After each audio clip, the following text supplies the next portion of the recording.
Danielle, thanks for joining us here. Smith's statements about her ancestry have been around for years. What was it that made you interested in looking into these claims now?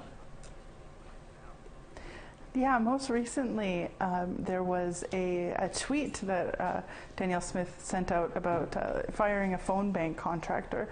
And there she talks about how she's somebody with Indigenous ancestry. And I actually hadn't heard that before. So I started looking around thinking, had she claimed that before? And I found out a few other instances on her radio show, as well as in the Alberta legislature, where she talks about having a great grandmother who was Cherokee. So from there I just started digging and worked with some genealogists to put together the story. So in the story you talk about the Cherokee Nation being very well documented. What can you tell us about that?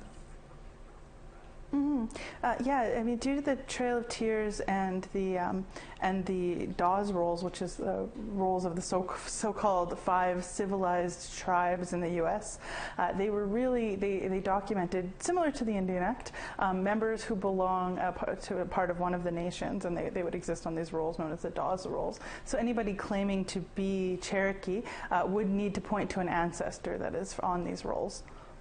Okay, and when you were writing the story, what did the genealogist have to say about the fact that there are so many unsupported claims about Cherokee identity? Yeah, one of my first questions to her was not just specific to Danielle Smith, but in general, it seems like we keep hearing these stories about people claiming Cherokee ancestry. Elizabeth Warren is another famous example, but there are others. And I asked her, what is going on with that? Why are there so many claims? She said in the last U.S. Census, there were more people claiming to be Cherokee than were actually in the Cherokee Nation itself.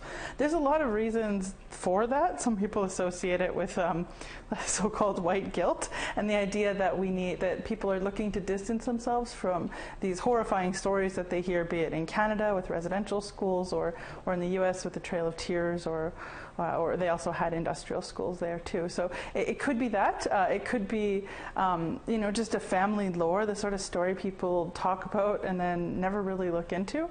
There's a few factors, but whatever it is, it's very common. That's super interesting what you just said there about some of those claims. What has the response been so far to the story? Pretty big response so far, Daryl. Lots of activity online. I would say it's very mixed. Whenever we're talking about stories, and I'm not saying that this is a pretendian story. This is somebody claiming that they had Cherokee ancestry, and that's not quite the same thing as, say, taking a job at a university and claiming to have Indigenous ancestry. We're dealing with something a little bit different, but she has used it in the past during the 2012 Lake of Fire incident, where her party came under scrutiny for some anti-LGBTQ remarks. That's when she started to talk about being Cherokee and having, her own family story of her great grandmother being moved because of the Trail of Tears. So I think it's important to investigate these claims as they come up, and that's the general feedback I'm getting right now. Well, we're going to have to leave it there, Danielle, but we certainly appreciate you coming on and updating us on this important story. So thank you, miigwech, for updating us. Thanks, Daryl.